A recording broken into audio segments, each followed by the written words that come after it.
I think everybody should know that you give your team masturbation breaks as a company policy. Everybody should have masturbation breaks. This is fantastic. Tell me how many times people around you have told you, how do you tell your kids? All the time people come up to me and they ask me do they know? And especially when they were younger, do they know what you do?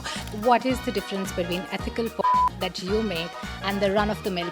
Most of the I found was 4 minutes of very hard penetration, and then women were coming in, obviously to me, fake orgasms. Many men can benefit from watching pornography from, a female point of view. Because if you are new here, I'm Garima, the host of Popkast with Garima, and this is season 4.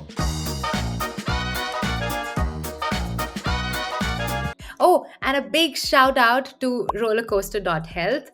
Rollercoaster.health is a women's healthcare company which supports you in your hormonal highs and lows and twists and turns.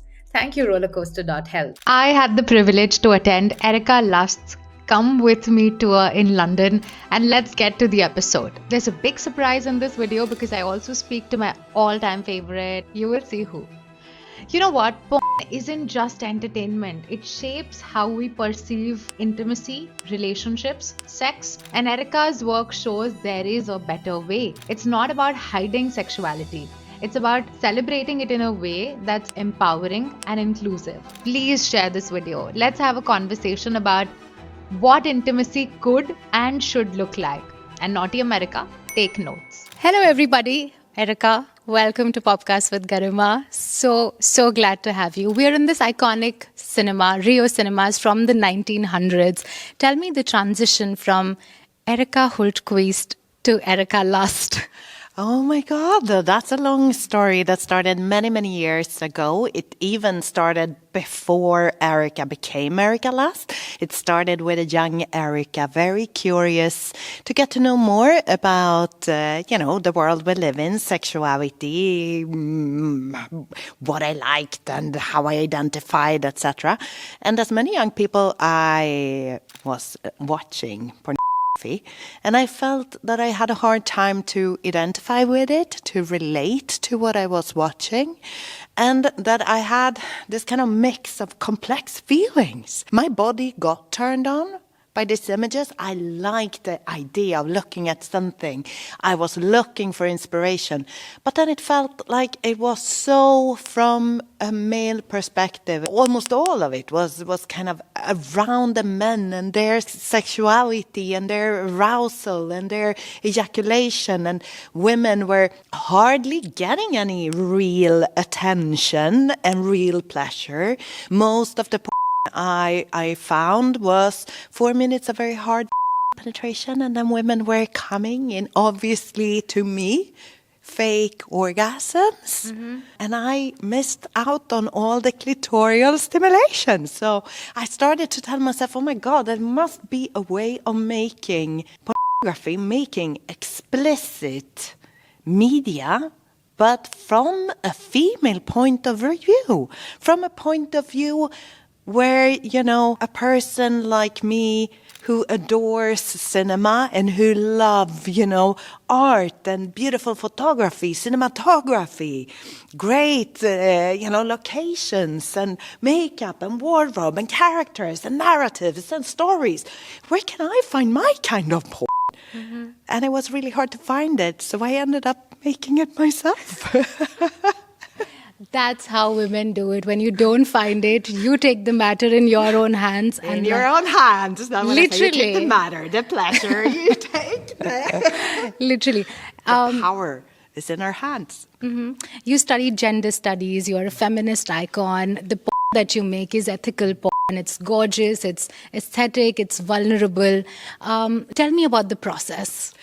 Well, it's done with lots of care and energy and people, a community of people who really, really care about the films that we are making, who cares about the working conditions of everybody involved, who cares about the artistic expression of the end product. Okay, I'm going to stop you here. Tell me 5 things what is the difference between ethical porn that you make and the run-of-the-mill porn? Let's start. Everything is different. I don't know. I don't know what 5 things to mention. It's like, it's the conditions for the performers, really. It's that they have all the knowledge before they know what we're going to do. They know if they have accepted a project. They are asked who they want to work with. Okay. We have listened to their feedbacks in meetings with intimacy coordinators to get to know them. What is their sexuality? What do they like? What do they not like? What boundaries do they have? How do we make them come? Because we also talk about pleasure. What do they actually like, etc.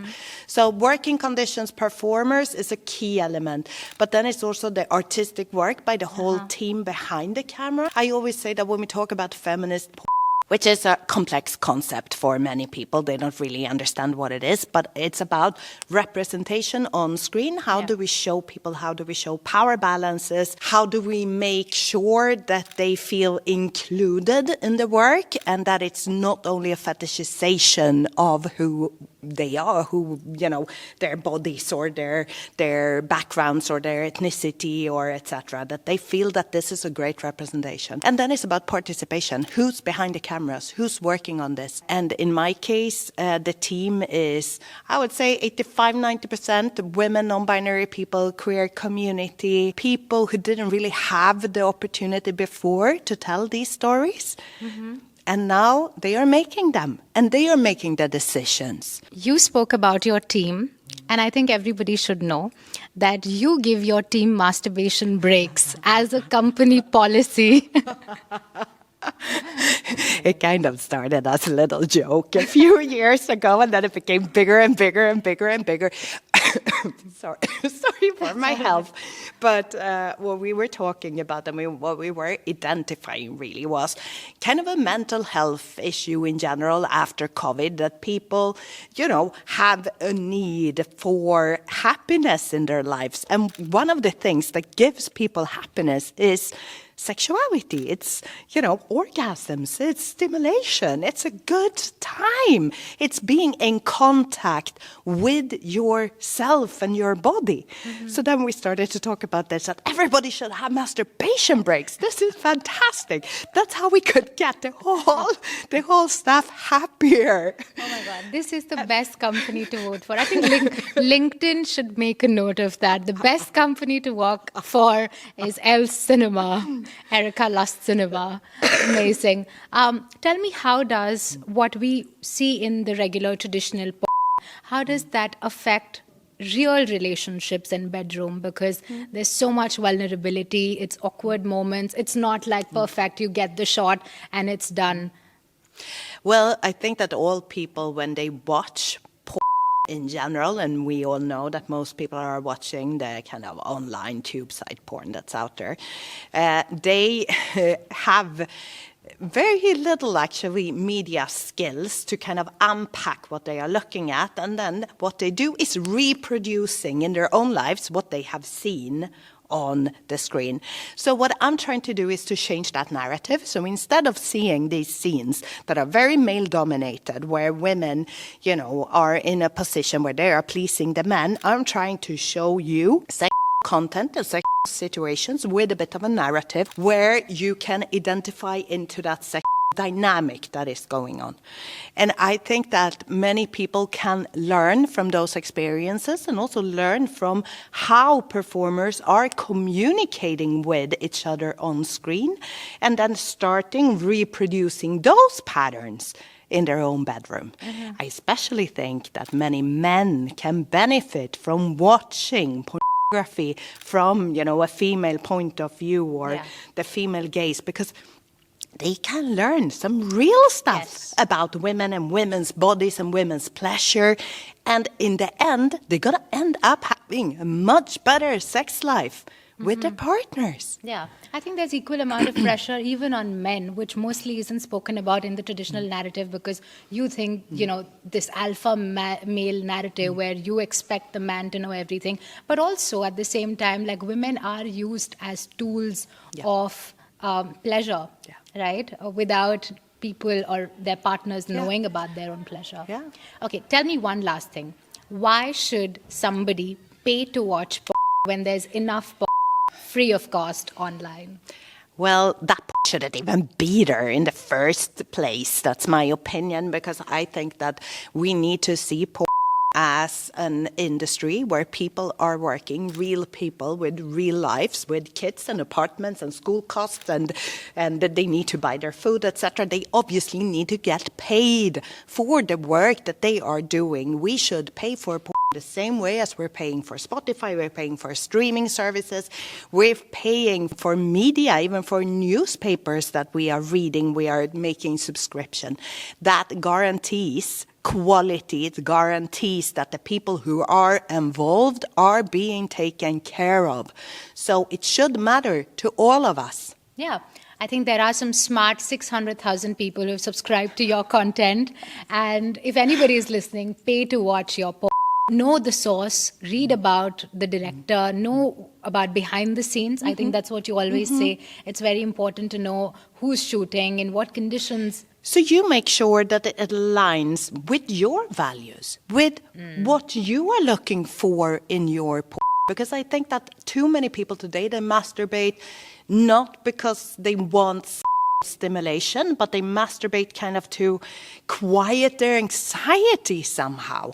And I really think that there's a worth in porn, that it can be so much more than just this kind of trash culture product. It can be cinematic, it can be beautiful, it can be thought-provoking, it can be inspirational, it can be educative, it can be so many different things. But if you want it to be all of those things, then you also need to take some responsibility. So please become a responsible consumer. The same way as so many people today, when they go to the supermarket, are thinking about the producers, from who they are buying the products, the egg, where did it come from? Yeah, or they're checking the nutritional value of, the product, like what's it doing to their body. So I think this is doing to your mind. Yes. Yeah. Yes. Just one last thing, okay? Because I know a lot of young moms, their kids are anyway going to watch porn some way or capacity. They're going to be introduced. You are a young mom of two young daughters. And I think it's just so empowering.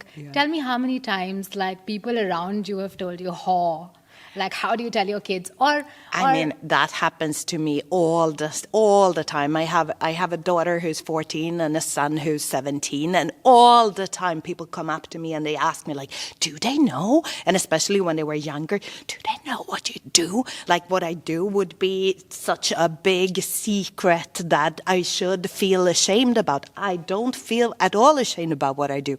I'm very proud of my work. And I think that the problem here is really the sex education that we are giving to younger generations, whether we are parents or educators. We are not talking to them about sex. They are deserving to have those conversations, and we must become much better at giving them the information they need. Thank you so much, Erika. This has been so enriching. I'm so looking forward to this screening, to watch your beautifully directed visuals and film and cinema. Thank you so much for your time. Thank you.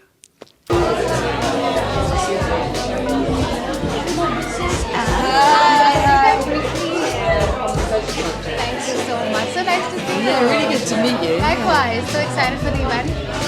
Yeah, absolutely. So are we. I just finished a little snippet with Erika and just asking her all the questions, and I'm so glad you're here now, finally. So Seema, we've spoken before. I've recorded a whole podcast with you. For everybody who doesn't know and is living under a rock, Seema is the awesome mythologist, Kamasutra expert, author of The Arts of Seduction, and I have the privilege of knowing her up close and personal. Seema, you're a modern mythologist with ancient wisdom.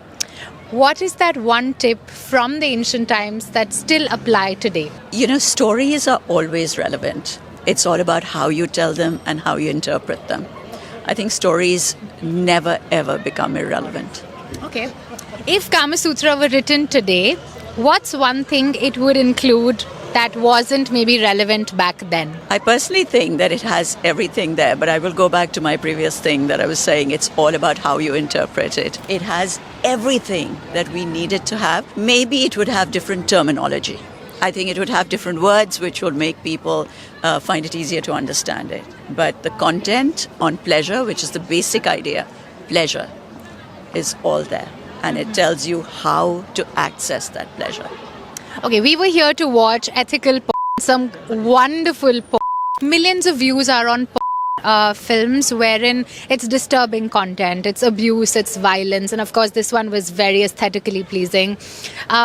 What do you think, like how should people look at such kind of porn, and anything that you think, like when especially children and their parents are consuming porn, they should be aware of? So I think what I found really amazing about the porn that we checked out today, which we were looking at today, was that it included emotions. It included a story. It included consent. You had people talking about important things. It wasn't just, I walk in, I see you, we get down to it. I mean, they were romantic films. And then we saw a little bit of BTS where they had the video where they were asking people what they're happy with, what they're not happy with. So everybody gets to say what they want to do, what they're not comfortable doing. And I wish that people could actually see that kind of content. They could see what is going into making a particular film, which is for adult consumption. And just one last thing, because we have a lot of couples who are stuck in monotony. Sex has become robotic, more like a chore. There's, very little intimacy left. What do you want to tell those couples to just spark intimacy in their relationships? What's one tip for couples who are stuck? I think the most important thing is, one is that you want to change it, but also if people could just understand, I think that a lot of people don't enjoy sex as in penetration because they don't realize that it's not just about the body. Every position, every act comes with an emotion, and we have made it devoid of emotion. So people have those buried deep inside, and every time they think of doing it, they think of doing what they're actually doing, which they don't enjoy. And if you didn't like to do something, you would find every reason not to. So I think understanding that there are emotions involved, looking at those, and then maybe going forward to see how you would change things. Okay, emotions it is. Thank you so much. Well, this was the end of this incredible episode with Erika Lust and with Seema Anand. If you enjoyed this episode, please like the episode, subscribe to the channel. It'll honestly motivate me to create new content for you and come back to you next time with a new experience. Until then, keep watching Popkast with Garima. You can catch all the other episodes of season 1, 2, and 3 on Spotify, Apple Podcasts, and everywhere where you get your podcast from. This is the first time we're going video, so I need all your support. So if you haven't still liked, please like the video, please subscribe to the channel, and I will see you. Until next time, bye.